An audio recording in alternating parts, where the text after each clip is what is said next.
to the Avenue, and thank you for coming in today. You will be so happy that you made it this session. This year has blown by. We are now in the fourth quarter, guys, and specifically in October.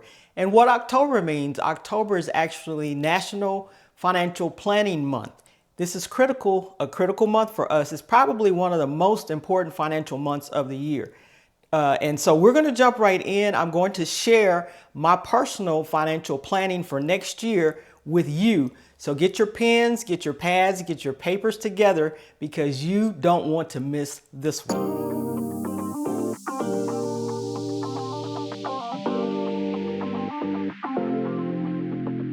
So I'm sure you're asking yourself, why October of all months? And there's a couple of good reasons for October. Number one, October, you have 3 more months until the end of the year. So if there are some decisions, some financial decisions, such as giving more to charity or catching up on your emergency fund, paying off some bills that you didn't quite get done in the first 3 quarters, a great time to look at your plan that you have, your budget and everything you have out there to see where you want to go for the rest of the year. It'll give you an opportunity to do that. Number 2, for me, it's a personal preference because most companies start their financial planning in October. They look at what they've been doing all year long and start making plans, the beginning of making plans for the next year. And personally, when November hits, we have Thanksgiving. When December hits, we have Christmas.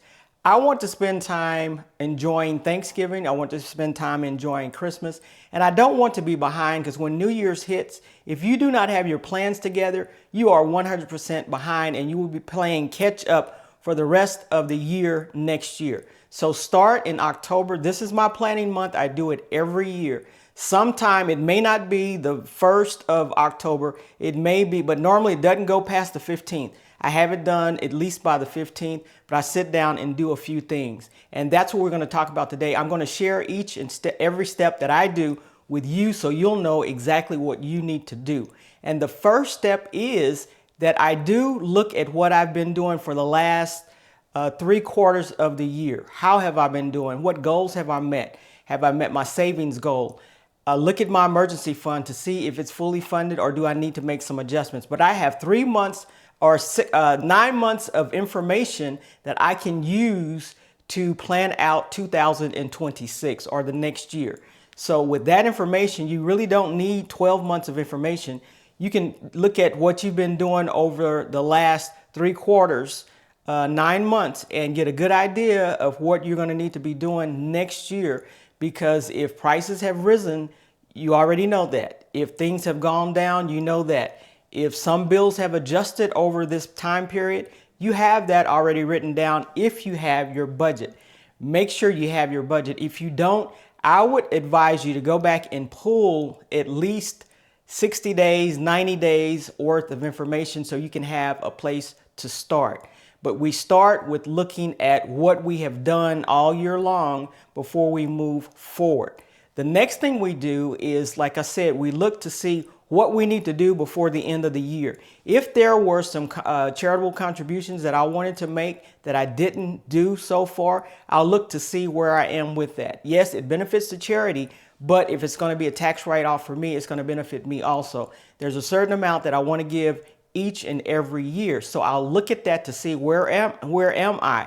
And then I can donate more to my church, give more to other organizations. Some of you all give to clothing donations. Have you made all your clothing donations for the year? Have you given the things that you want to give out as charitable contributions? This is a great time to take a look at those things to see where you are in your plans with those. Also, looking at your emergency fund. Where are you?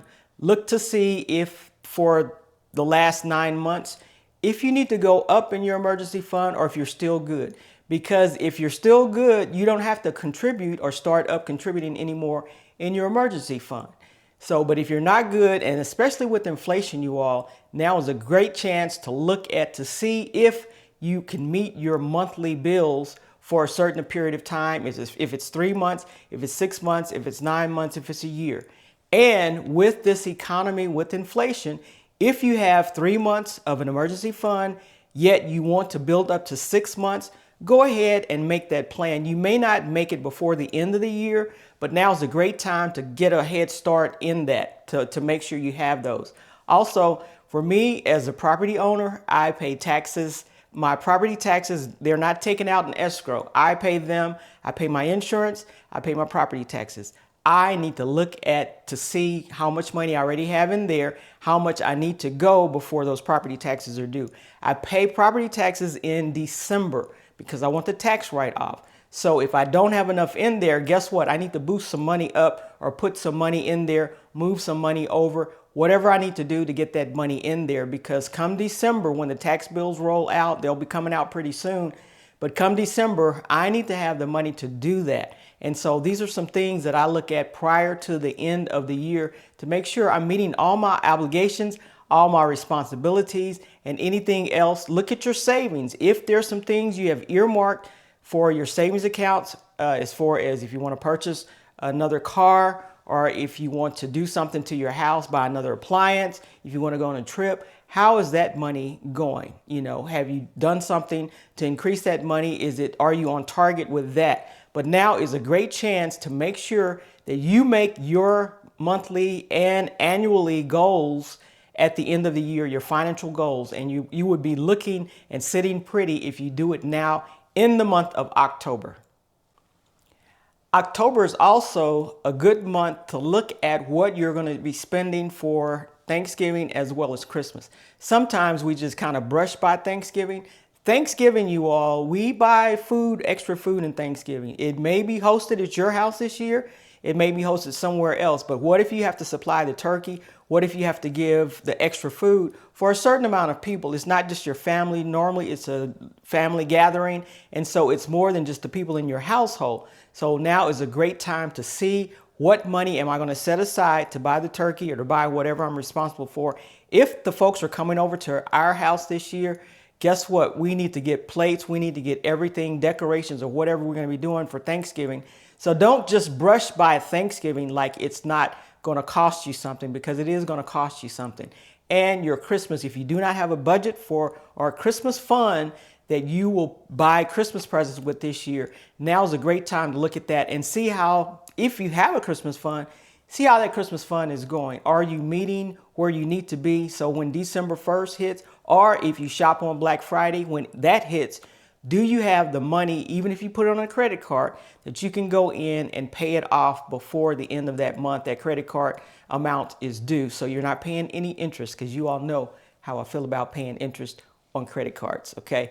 So now's a great time for that. But let's not brush off November or December, because those are expensive months. I know they're expensive months for me, other than paying property taxes, the Christmas part. And you know what I do for Christmas is that I'll pull the money that I've earned on my credit cards all year long and buy Christmas presents with that money. So I don't come out of pocket for Christmas presents. So I'm looking forward to that. I know kind of how much I have right now, and anything else that I accumulate before December 1st, I'll have that available to me.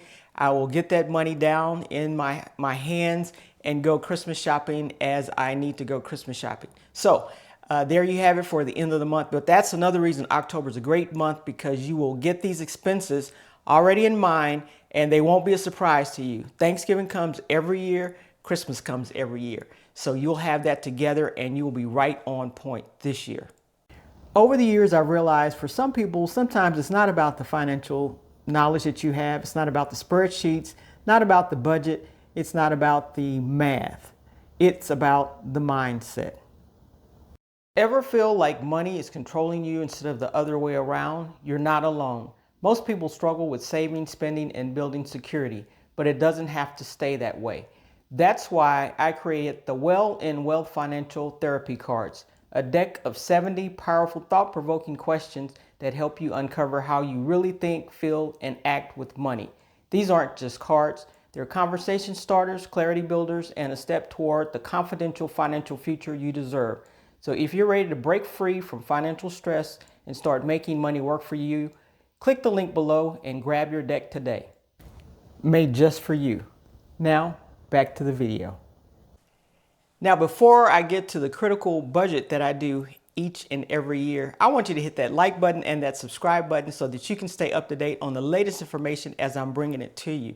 This is very, very important. We don't want to wait to New Year's to do something like this. We don't want to wait to the holidays, because if I know if I don't do it right away in October, then it's going to be a bother, because I know that, oh, I need to put my budget together, or I need to look at a few things before the end of the year, and I didn't do them in October. So over the last, I'd say 3-4 years, I have been doing this in October like a record, and it works like a charm, because if you have a budget already in place, you just update the budget and you're good for the rest of the year.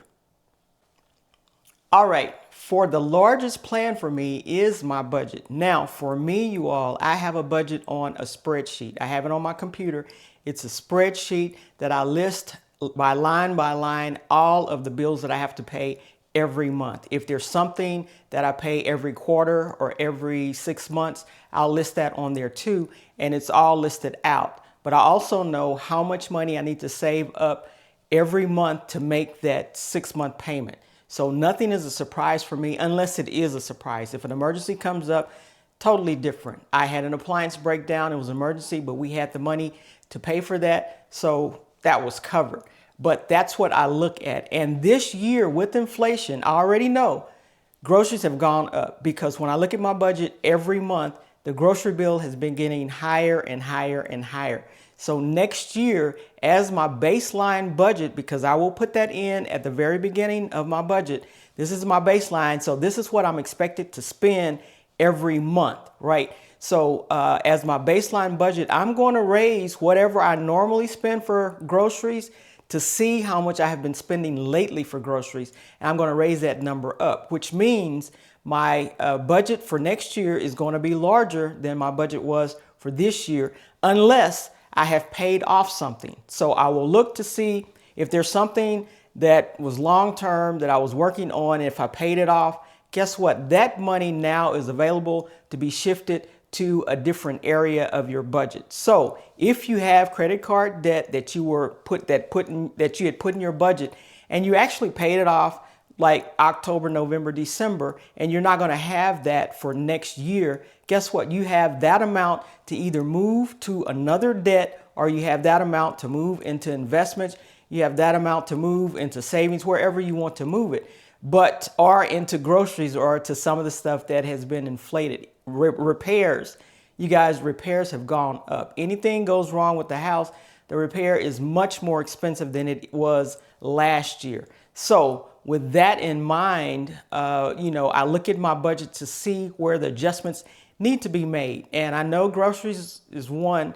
Gas fluctuates up and down, but it's been going up. So I know my gas bill is going to be higher. Utilities have been going up. Repair costs for the vehicles, that's been going up. So I know my budget for next year is going to be much higher than it was for this year, and I need to reallocate. Either I need to make more money, which I'm not opposed to at all. Go out there and buy those therapy cards. I'm not opposed to making any more money. So I need to do that, or I need to make some adjustments where I'm cutting back in some areas. And that brings up subscriptions, you all. Unused subscriptions that you have out there.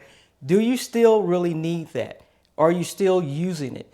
It blew me away, because I was in a meeting, you all, and it blew me away, because I don't know how this happened, but I guess it happens more than I thought it happened.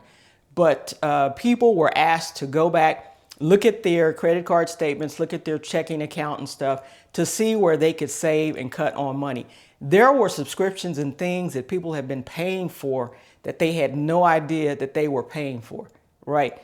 I was blown away by this. I'm thinking, how could you not know this?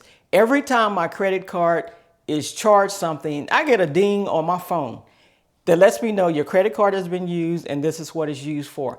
This is the amount and this is where it was used. So how could something go out on a credit card unless you're just not looking at it? And even if you have an accountant, if you're if you have the money and you don't have time to look at this and you have an accountant doing your work, you should be looking at what that accounting is doing, and you should be demanding, to see a summary of what you're spending, because that is your money, and no one should care about your money or your body more than you should. So I'm telling you now, if you're not paying attention to what's going out of your accounts for various things, take a look at it. Look at your credit card statement, because you could be saving hundreds, if not thousands of dollars. In this meeting, people were talking about thousands of dollars that they have been paying over the year that they didn't even notice for the last couple of years, that they had no idea that they were paying this. Now, there's another thing I want you to look at too. One thing that I discovered is that sometimes these subscriptions that you're paying as a new subscriber, it's cheaper. So if you decide that this is kind of a lot and maybe I don't need this service, you could potentially go in and negotiate down a better price for you.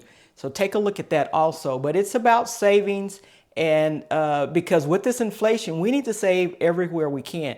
If you're not going to the gym like you thought you were going to be going to the gym this year, January, everybody loves to get gym memberships. If you're going, great. If you go twice a day, great. If you're going 3 or 4 times a week, if you're using that membership and it's still beneficial for you, by all means, keep it. But if you're not, take a look at that. Do you really need to do that? Can you just walk around the neighborhood, maybe buy some weights, look at some YouTube videos and get into it like that before you re-enroll at the gym? Look at all of this stuff in order to save money on your budget, right? So we want to make sure we're looking at all of that.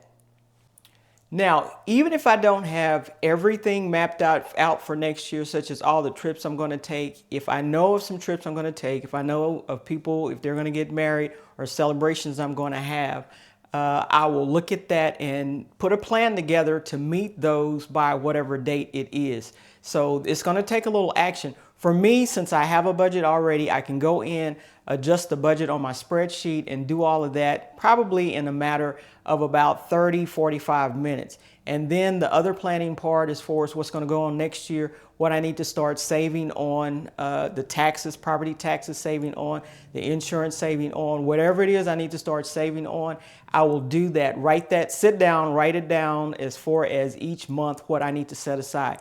Now, for you all like me, a realtor that has your income coming in sporadically, what I do is to take care of the things that I know I need to pay first, such as, now my mortgage payment is already paid with the pension.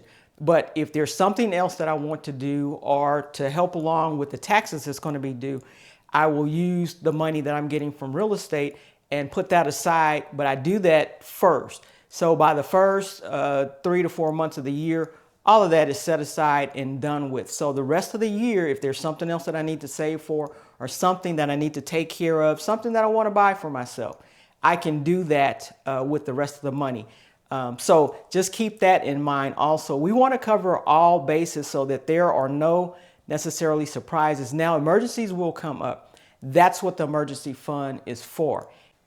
Now, if you have a business, you will also have to do the same price for your business. So looking at the budget, seeing what you can spend. I have advertisement costs, I have other costs. And so I need a budget for my real estate business and other businesses for next year. So this is another process that I'll have to do. And I do it in October along with my personal business. So hopefully this has given you some ideas as to what you need to do to make sure you have the plan together, because this month is a critical financial month and I want to make sure we all are together. And when January 1st hits, we don't have to run around and shuffle and pace and get behind, because if you're not ready for January 1st, you're going to be playing catch up for the rest of the year. So hopefully these have been some helpful tips and you can make your plans in October before the end of October. We know that there's a holiday at the end of October, but go in and make your plans as soon as possible. I did a special taping for this one to release it in the month of October so that you can have it, you can make your plans. Took some good notes, and if you have any questions, drop them in the chat and I will be sure to answer all your questions. And with that, I will see you in the next video.